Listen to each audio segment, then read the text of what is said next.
Continuemos então, né? Você modelando aí pelo estudo inicial, vamos dar continuidade com a lei dos Espíritos, né?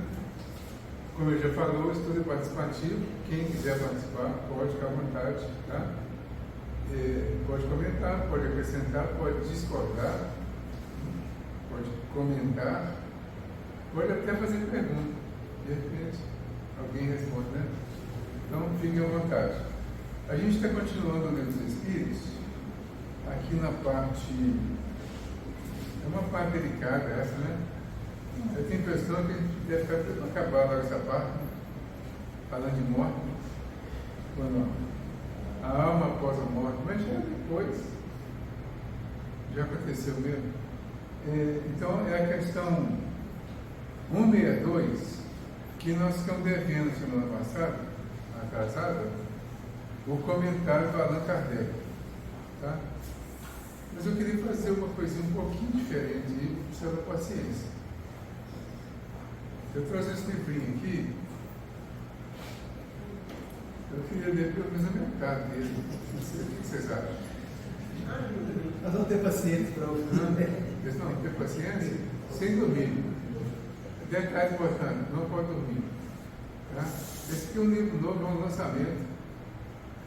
Ele chama Paulo e Estevão. Você ouviu falar? Pois é. Todo mundo já leu esse livro? 2, 3,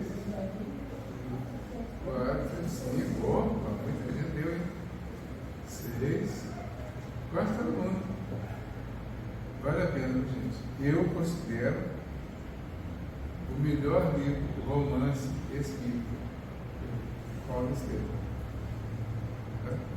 Mas eu considero, cada um vai escolher o que achar melhor mesmo, né? É o seguinte, é que tem tudo a ver com a nossa pergunta, a continuação da pergunta da semana atrasada. É o último capítulo do livro, é o capítulo 10 da segunda parte, né? Chama O Encontro ao Encontro do Mestre. Bonito, né? Vamos ver o que é. O apóstolo silencioso obedeceu à escolta. Ataram-lhe as mãos calejadas brutalmente com grosseiras cordas. Um vigilante noturno, visivelmente embriagado, aproximou-se e escarrou-lhe na face. O ex-rabino recordou os sofrimentos de Jesus e recebeu insultos sem revelar o mínimo gesto de amor próprio ofendido. Mais uma ordem tomou lugar no veículo junto dos 6 homens armados que o observavam, admirados de tanta serenidade e coragem. Os cavalos trotaram lépidos como se quisessem atenuar a friagem úmida da manhã. Chegados aos cemitérios que se enfileiravam ao longo da Via Rápida, as sombras noturnas se desfaziam quase completamente, auspiciando um dia de sol radioso. O militar que chefiava a escolta mandou parar o carro e, fazendo descer o prisioneiro, disse-lhe hesitante: o prefeito dos pretorianos, por sentença de César, ordenou que fosse sacrificado no dia imediato ao da morte dos cristãos votados às comemorações do círculo, realizadas ontem. Deveis saber, portanto, que estáis vivendo os últimos minutos.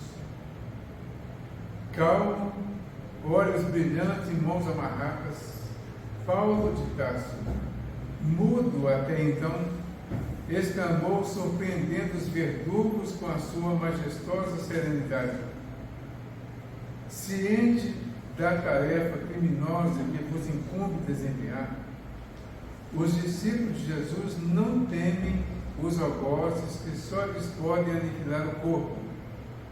Não julgueis que vossa espada possa eliminar-me a vida, de vez que, vivendo estes fugazes minutos em corpo carnal, Isso significa que vou penetrar sem mais demora nos tabernáculos da vida eterna com o meu Senhor Jesus Cristo, o mesmo que vos tomará contas tanto quanto Anelo e Tigelino. Alguém aí diria isso? Provedor? Na hora H, lá? Não, sabendo que vai ele falou mais ainda. Vou que eu paro aqui, aí eu tiro.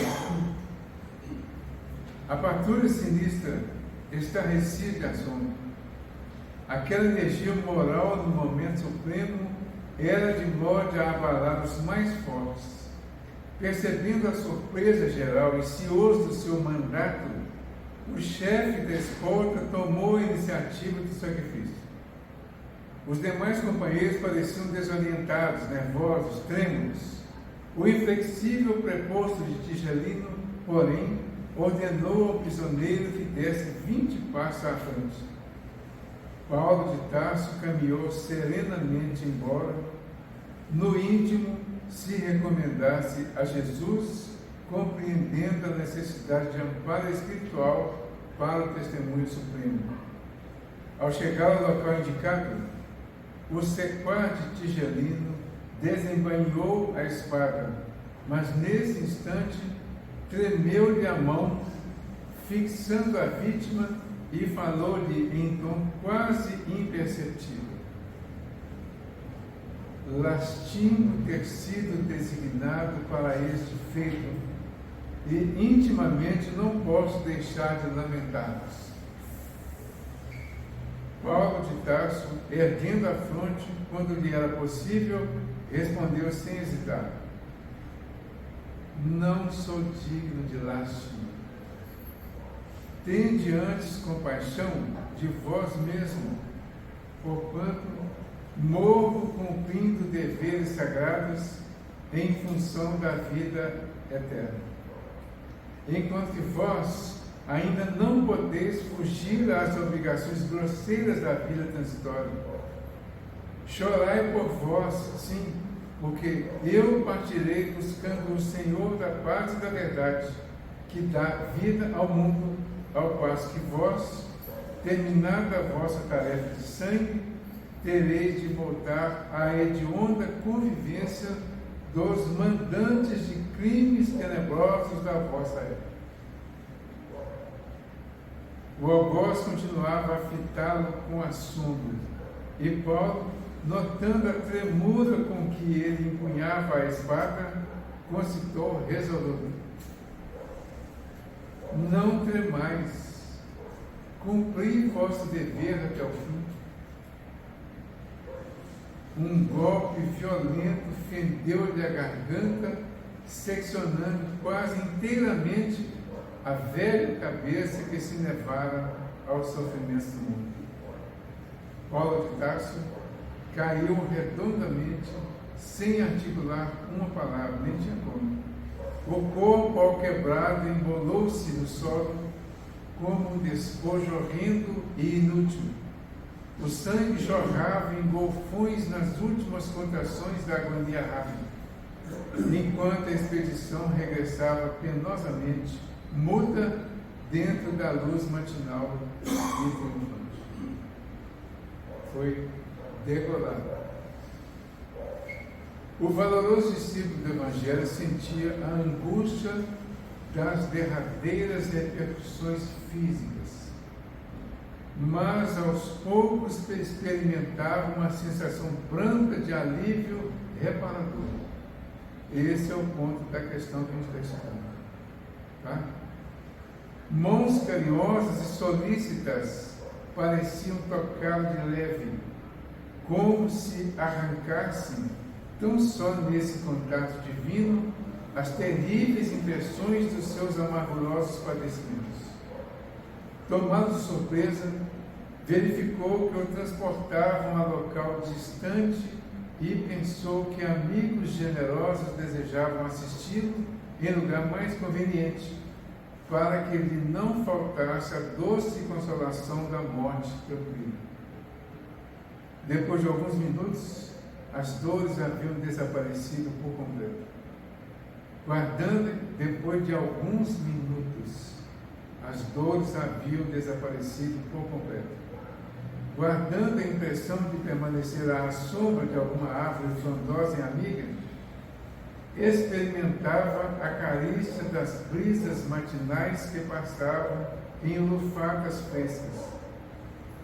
Tentou levantar-se, abrir os olhos, identificar a paisagem. Impossível. Sentia-se fraco, qual convalescente de moléstia prolongada e gravíssima. Reuniu as energias mentais como lhe foi possível e orou, suplicando a Jesus permitisse o esclarecimento de sua alma naquela nova situação. Sobretudo, a falta de visão deixava-o submerso em angustiosa expectativa. Recordou os dias de Damasco, quando a cegueira lhe invadira os olhos de pecador, ofuscados pela luz gloriosa do Mestre. Lembrou o carinho fraternal de Ananias e chorou ao influxo daquelas singulares reminiscências. Eu lembrou de quando ele ficou cego indo para Damasco, em perseguir o Ananias. Jesus manda que ele continue, vá até o Ananias e diz ao Ananias que o ajudasse. E o Ananias foi, para nós hoje ele deu um passe e ele voltou a enxergar. Certo? Lembrou o carinho fraternal de Ananias e depois de grande esforço conseguiu levantar-se e refletiu que o homem precisava servir a Deus, ainda que tateasse em densas trevas. Foi aí que ouviu passos de alguém que se aproximava de leve. Ocorreu subitamente o dia inesquecível em que foram visitados pelo emissário do Cristo na pensão de Judas. Quem sois? Perguntou, como fizeram outrora naquele lance inovidável. Irmão Paulo, começou a dizer o recém-chegado.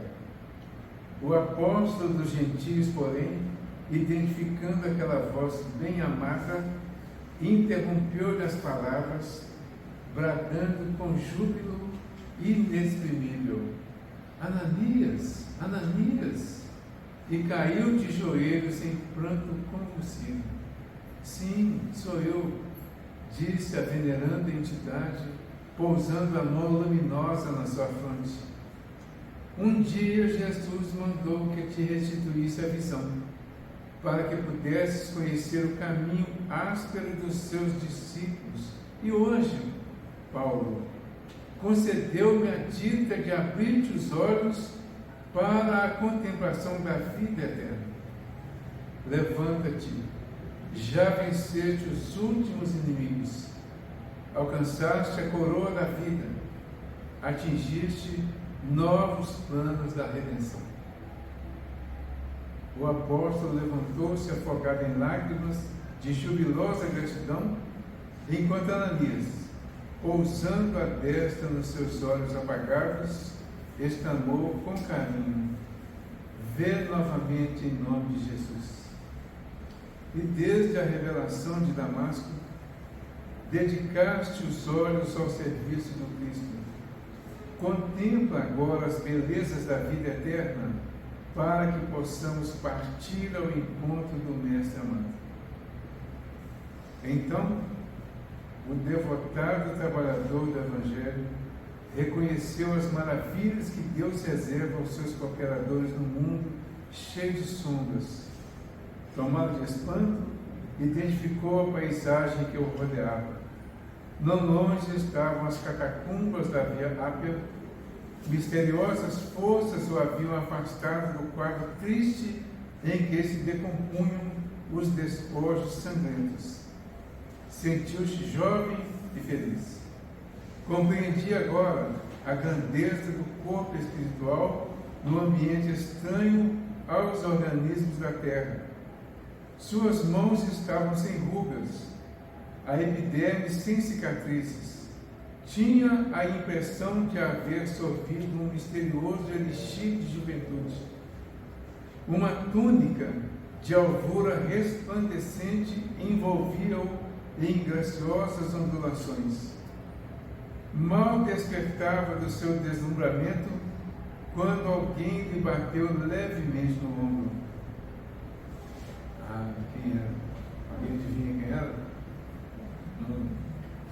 Era Gamaliel, que lhe trazia um ósculo fraternal.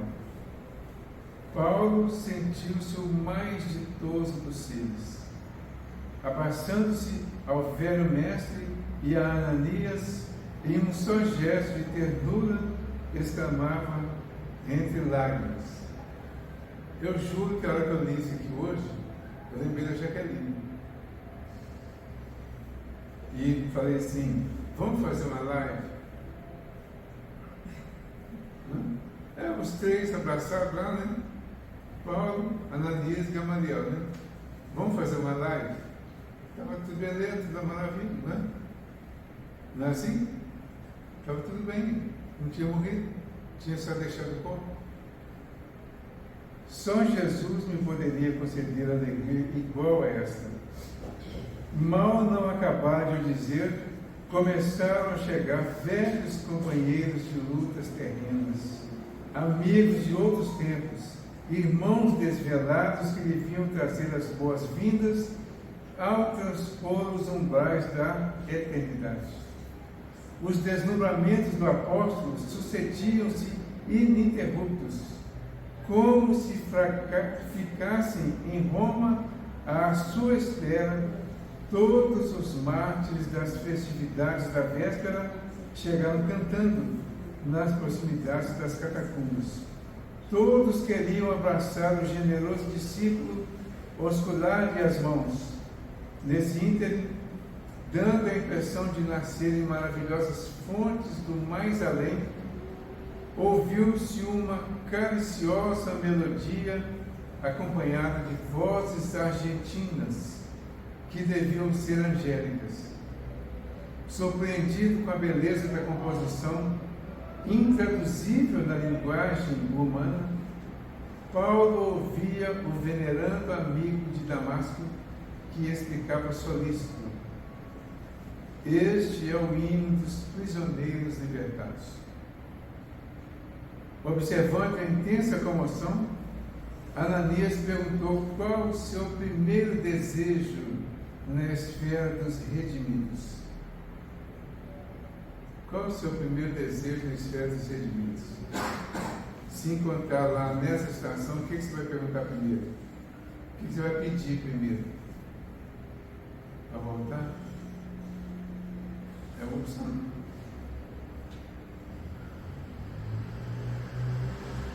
O meu primeiro desejo, um pouquinho antes, foi assim: Paulo de Tarso intimamente recordou Abigail e os anelos sagrados do coração, como aconteceria a qualquer ser humano.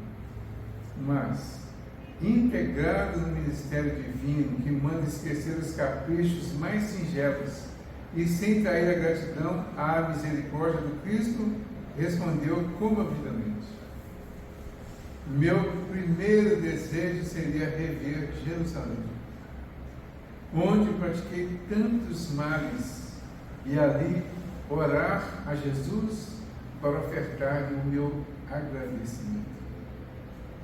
Tão depressa o disse, e a luminosa assembleia se punha em movimento. Assombrado com o poder da volitação, Paulo observava que as distâncias nada representavam agora para as suas possibilidades espirituais. De mais alto, continuavam fluindo harmonias de sublimada beleza. Eram hinos que exaltavam a aventura dos trabalhadores triunfantes e a misericórdia das bênçãos do Todo-Poderoso. Paulo desejava imprimir à divina expulsão o sabor de suas reminiscências. Para esse fim, o grupo seguiu ao longo da Via Ápia até Arícia, de onde se desviou em direção a Pozzuoli, em cuja igreja se deteve em preces por alguns minutos de ventura inigualável. Daí a caravana espiritual demandou a ilha de Malta, transportando-se em seguida para o Peloponeso, onde Paulo se extasiou na contemplação de Corinto, dando curso a recordações carinhosas e doces. Inflamados de entusiasmo fraternal, os componentes da caravana acompanhavam o valoroso discípulo no caminho das sagradas lembranças que lhe vibravam no coração. Atenas, Tessalônica, Filipos, Neápolis, Troade e Éfeso foram pontos nos quais o apóstolo estacionara demoradamente, orando com lágrimas de gratidão ao Altíssimo. Atravessadas as zonas da Panfilha e da Cilícia, entraram na Palestina, tomados de júbilo e sagrado respeito. Em todos os caminhos incorporavam-se emissários e trabalhadores do Cristo. Paulo não conseguia avaliar a alegria da chegada a Jerusalém sob o prodigioso azul do crepúsculo. Obedecendo ao alvite de Ananias, reuniram-se no cimo do Calvário e ali cantaram hinos de esperança e de luz. Pode só me 10 páginas, tá, gente? Lembrando os erros do passado amarguroso, Paulo de Tarso ajoelhou-se e elevou a Jesus fervorosa súplica. Os companheiros remidos recolhiam-se em êxtase, enquanto ele, transfigurado em pranto, procurava exprimir a mensagem de gratidão ao Divino Mestre. Desenhou-se então na tela do infinito um quadro de beleza singular. Eu queria só chamar a atenção para um detalhe aqui, da quantidade de vezes que fala que ele estava em oração. Para a gente lembrar disso. Nós estamos ensaiando para ir para lá, não estamos? Lembrar disso. Em cada lugar que ele foi, ele parou e orou. Isso. Então, a oração é o ponto essencial deste momento. A gente não pode esquecer isso. Sentiu que aconteceu alguma coisa, não com essa clareza toda aqui, mas sentiu, desconfiou, ore. Mesmo que não tenha uma comitiva desse nível que recebendo, ora a si mesmo, porque a comitiva está lá. Nós que talvez não consigamos ver como ele viu, porque estava numa condição espiritual muito privilegiada, né? Então nós não sabemos a nossa. Nós todos sabemos que temos algum amigo no plano espiritual. Pelo menos o anjo da guarda, os protetores estarão lá. Mas deve ter uma meia dúzia, talvez, aí de espírito que a gente conversou nas reuniões aí, né? Quem sabe eles vão ser bonzinhos e vão querer ir lá receber a gente, né? Então, considere isso. Acreditemos nisso. Que tem alguém esperando por nós, algum parente, algum amigo, algum inimigo, não precisa para rir da nossa cara, né? Mas tem alguém. Ore, é a melhor maneira. Por isso ele insiste nisso aqui o tempo. Desenhou-se então na tela do infinito um quadro de beleza singular, como se houvesse rasgado a imensurável umbela azul. Surgiu na amplidão do espaço uma senda luminosa e 3 vultos que se aproximavam radiantes. O mestre estava no centro, conservando Estevão à direita e Abigail ao lado do coração. Deslumbrado, arrebatado,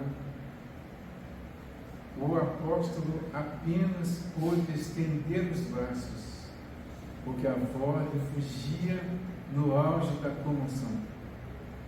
Lágrimas abundantes perolavam-lhe o rosto, também transfigurado.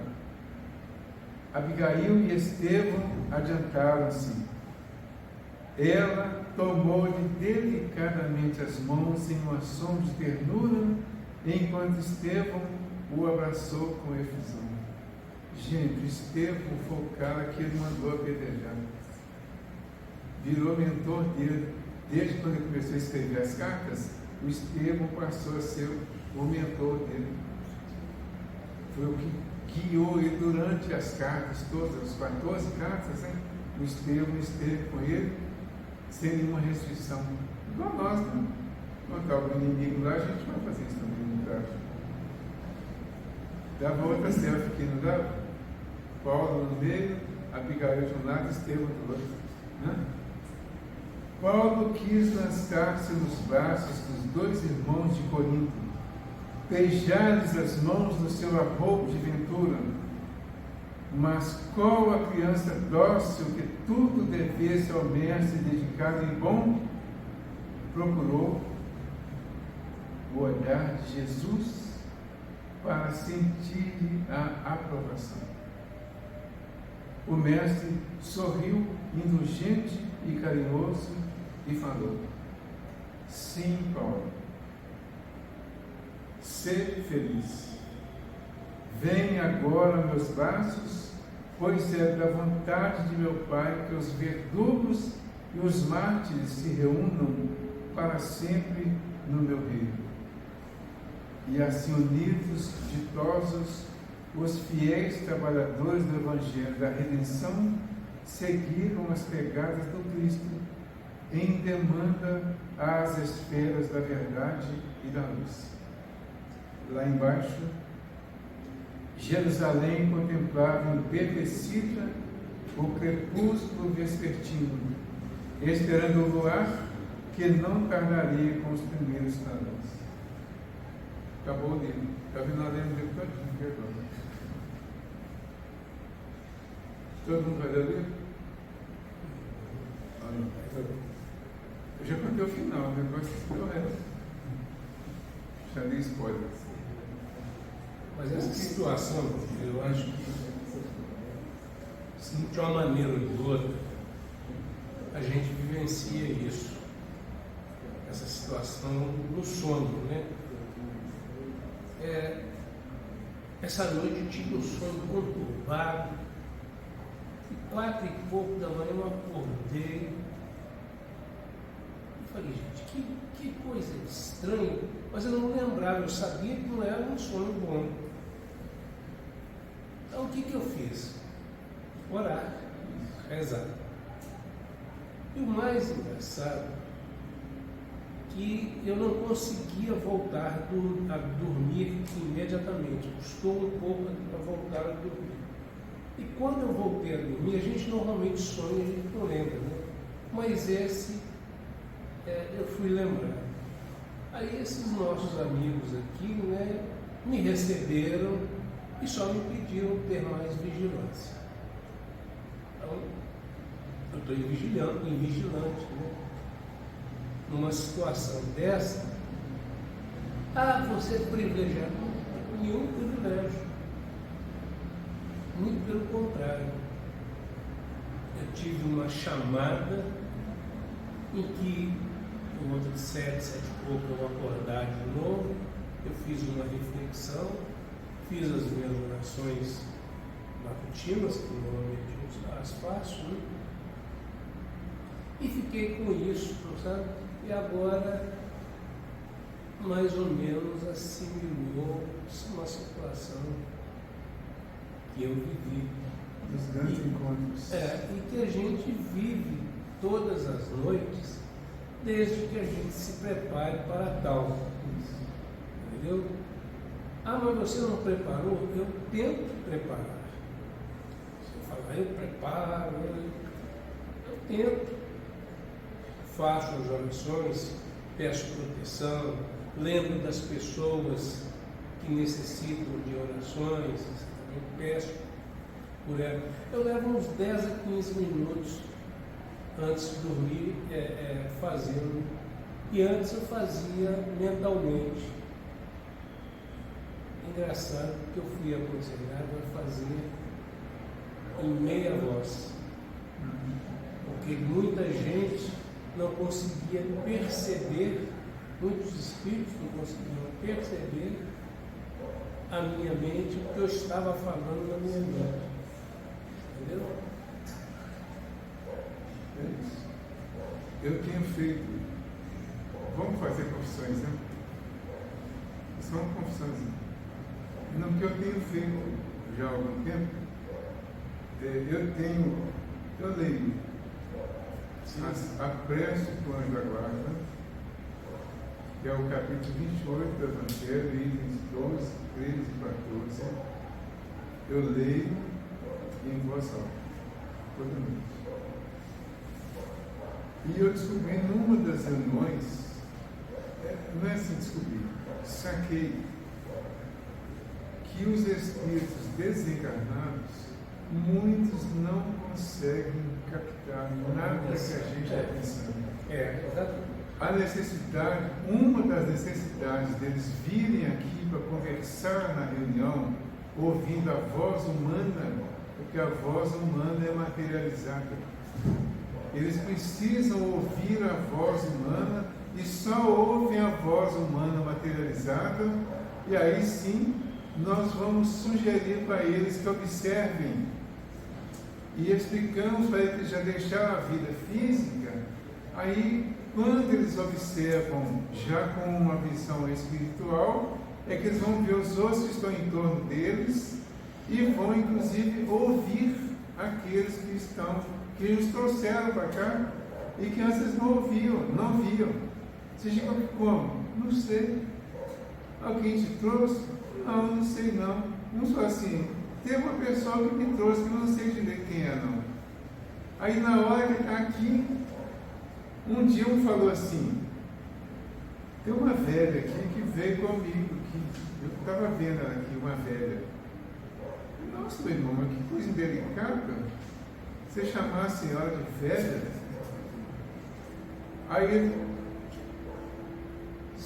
por favor, observa direito quem é essa velha. Era a mãe dele. Ele não viu, não sabia que era a mãe dele. Aí ele observou e viu. Então isso aí, sugestão, gente. Eu estou falando, aproveitando o que o Nestor falou, falando também, para sugerir. Sempre possível, ore em voz alta. Porque a gente não sabe quem está lá. Os superiores vão ouvir o nosso pensamento, os outros não. Aí a gente vai, bom, quem está mais provável em torno de nós no dia a dia? Os lá de cima ou os que é de baixo? Os inferiores. Aí cada um decide, define. Mas até para a gente mesmo ouvir. E quando você repete em voz alta, você mesmo ouve. A nossa oração é a nossa conversa com Deus, ou melhor, é a nossa conversa conosco através de Deus, ou de quem a gente está usando para orar. Eu preciso conversar comigo, porque eu preciso fazer aquilo que eu estou pedindo na minha prece. Indiretamente, então, eu recebo isso através do Espírito, do amigo de Jesus ou de Deus. Aí eu falo com ele, Pai nosso que estás nos céus, santificado seja o vosso nome. Aí neste momento eu começo a dizer para mim mesmo que eu preciso santificar o nome de Deus, é a vigilância. Santificar o nome de Deus é observar as nossas ações, as nossas atitudes do dia a dia, para ver se nós estamos agindo de acordo com a lei de Deus, a ponto de santificar o nome dele. Aí se você pegar o Pai Nosso todinho, nós vamos ter uma conversa todinha que interessa principalmente a nós, no nosso dia a dia. Então, se ouvir em voz alta, se falar em voz alta, e ouvir e entender e procurar fazer, nós estaremos vigilantes, certo? Porque Deus já sabe tudo que está na nossa oração, já fez tudo que está, tudo que está pedindo lá já está feito. A oração está nos colocando em sintonia com este momento. Então tem tudo a ver a oração, como foi citado várias vezes aqui no livro, tem tudo a ver com este momento da desencarnação, porque é um momento muito sério, muito importante. é uma mudança séria de fase, é o fechamento de um ciclo, de uma encarnação. Nós já estamos caminhando lá para quase 50, né? Um pouquinho mais, tal, né? Mas é uma encarnação aqui no mundo material, ela é longa. É uma encarnação que, na medida que o tempo vai passando, ela vai ficando longa. Você fecha esse ciclo, deixa para trás muita coisa, porque a gente sabe o que está deixando, sente o que está deixando, mas muito mal imagina o que vai encontrar, certo? Então vai com uma relativa insegurança. O que vai nos manter numa boa sintonia é a prece. A vai nos manter elevados. A leitura do livro mostra também uma outra característica, pois que se ele, Paulo, em cada localidade que ele foi e parou para orar, e após a decapitação, ainda sentindo um pouco aquele momento ali, aquele torpor, o que ele pensa? Vou fazer uma oração e pedir a Jesus que me esclareça. Se nós criarmos esse hábito diário de fazermos essas orações, fazermos essa prece, ao sairmos do corpo, o hábito já é condicionado. Quando chegar no outro lado e sentirmos esse torpor, essa situação, oração. Isso. Para colocarmos em sintonia. Como é que é? Lá no Evangelho, no capítulo 27, item 20 e 22. Maneira de orar. Evangelho. Maneira de orar. É o dever de todos nós. Ao retomar o dia, a vida no corpo, ao voltar à oração. Porque quando nós formos falar, nós vamos deixar o corpo, mas vamos retomar a vida. Nós vamos acordar. Na hora que acordar, se você tiver o hábito, você vai orar. Se não tiver, você vai desesperar. Meu Deus, será que eu morri? E aí começa aquela tragédia, né? Então, antes disso acontecer, vamos orar. Aí vamos ver o que diz aqui a questão que a gente parou. Vou ler tudo de novo. Não é o livro não, gente, é só a pergunta. Após a decapitação, por exemplo, o homem conserva por alguns instantes a consciência de si mesmo? Frequentemente a resposta, né? Ele a conserva por alguns minutos, até que a vida orgânica se extinga de uma vez.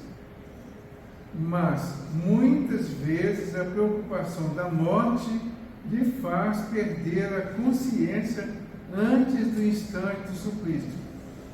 Aqui ele está falando da consciência da vida física. Então, ele pode conservar por alguns minutos a consciência da vida física. Porque a vida espiritual, ele vai retornar a ela e vai recobrar em algum momento. Mas a vida física também, então vira um tumulto, né? Aí o Kardec comenta: não se trata aqui senão da consciência que o supliciado pode ter de si mesmo como homem, por meio do corpo, e não como espírito. Se não perdeu essa consciência antes do suplício, ele pode conservá-la por alguns instantes, mas de duração muito curta. Então, a gente ouve e tem leituras também, né, de que muitas pessoas, no momento que vai acontecer, ela já perde a consciência física. É como um médium entrando em transe. Quem é médium aí vive isso mais intensamente ainda. E é como a gente na hora de dormir. Você vai e deita lá para dormir, não é? Alguém sabe escrever exatamente a hora que dorme? Você dorme. Você sabe escrever quando você não dorme. Que aí você sabe até quantos carneirinhos contou, né? Aí você sabe que você não dormiu ainda. Mas você vai contando carneirinho. Você vai lendo, né? Ou vai orando, ou vai pensando. De repente, sumiu. Você passa uma noite inteira circulando por aí. Às vezes no seu meio ambiente, às vezes no mundo espiritual, às vezes naqueles ambientes que você passou por eles mentalmente durante o dia, né? Você vai circulando por aí. Chegou a hora do reloginho despertar lá, ou o seu relógio biológico, ou o celular, você desperta, para um pouquinho assim, não sonhei nada. Ou seja, não estou lembrando de nada. Voltou a consciência física. A consciência espiritual ficou. O que aconteceu, você não lembra. Quando você fala, sonhei, aí significa, estou lembrando o que aconteceu durante o tempo que o meu corpo dormiu. Então o sonho é a lembrança do que o espírito viveu durante a noite. Isso que acontece no sonho é o que vai acontecer com esse espírito que foi, por exemplo, decapitado, e especialmente em morte violenta em geral, vai acontecer quando ele acordar para a realidade espiritual. Então, o que ele fala? Isso não quer dizer que o perispírito esteja inteiramente desligado do corpo, mas pelo contrário, pois em todos os casos de morte violenta, quando esta não resulta da extinção gradual das forças vitais, os liames que unem o corpo ao perispírito são mais tenazes e o desprendimento completo é mais lento. Agora, é claro que isso aqui vai variar ao infinito, porque tem uma imensidade de fatores para considerar aqui esse desprendimento, esse desligamento, né? Então vai variar de acordo com cada um. Não tem assim uma explicação completinha, certinha, dando detalhe todinho do momento exato. Nós temos, por exemplo, lá o caso do Sansão. É o primeiro caso da segunda parte do livro Céu e Inferno, dos espíritos que são entrevistados. É o primeiro e segundo capítulo da segunda parte, tem a história do Sansão. O Sansão era membro da Sociedade Espírita de Paris. E ele, como nós aqui, que já conversamos abertamente sobre a morte, com total tranquilidade, né? Não é? Pois é, ele conversava também lá, assim, ele estava com câncer, já estava em estado bem terminal, e combinando, então, assim que eu desencarnar, se Deus permitir, eu gostaria de ser evocado para fazer uma experiência de quanto tempo vai demorar. Então estava tranquilo em relação a isso. Então, assim que ele desencarnou, passaram, me parece que 8 horas, ele foi evocado e estava com total consciência de tudo. É mais ou menos o caso do Paulo aqui, que foi na sequência. Só que ele, quer dizer, câncer também não deixa ser uma morte violenta, né? Mas é violenta para quem não acompanhou com naturalidade o processo. Vamos dizer assim, com relativa naturalidade. Quem não acompanhou o processo, aproveitando o ensinamento que essa fase final traz para o espírito, para a vida espiritual. Porque a tendência é as pessoas passarem enfatizando a dor, reclamando por causa da dor, reclamando de Deus porque permitiu que ficasse daquele jeito, ou então pedindo desesperadamente para ser curado, para ser salvo da morte, e uma série de situações assim é o mais comum. Então, enquanto a pessoa está reclamando de tudo isso aí, ela não está observando o acontecimento e aproveitando o desenlace natural a partir do lado de cá ainda. Então, se a gente conseguir fazer isso, conviver com isso, com essa relativa naturalidade, a tendência é desencarnar com tranquilidade. 8 horas após o Sansão se manifesta. Tudo bem? Tudo bem. Já não sinto mais as dores do câncer. o meu perispírito já está intacto. Já vi os espíritos à minha volta, os espíritos lá que participavam lá da codificação já foram receber. E ele já viu alguns deles e já deu notícia deles lá em torno. Certo? Então ele estava totalmente lúcido, identificando tudo e todos, lembrando, inclusive, das combinações que eles tinham feito. E no dia seguinte, ele ainda faz alguns comentários durante o enterro do corpo dele. Faz um agradecimento ao corpo que estava sendo enterrado por tudo que aquele corpo proporcionou a ele durante aquele tempo de vida que ele teve. Isso seria o ideal.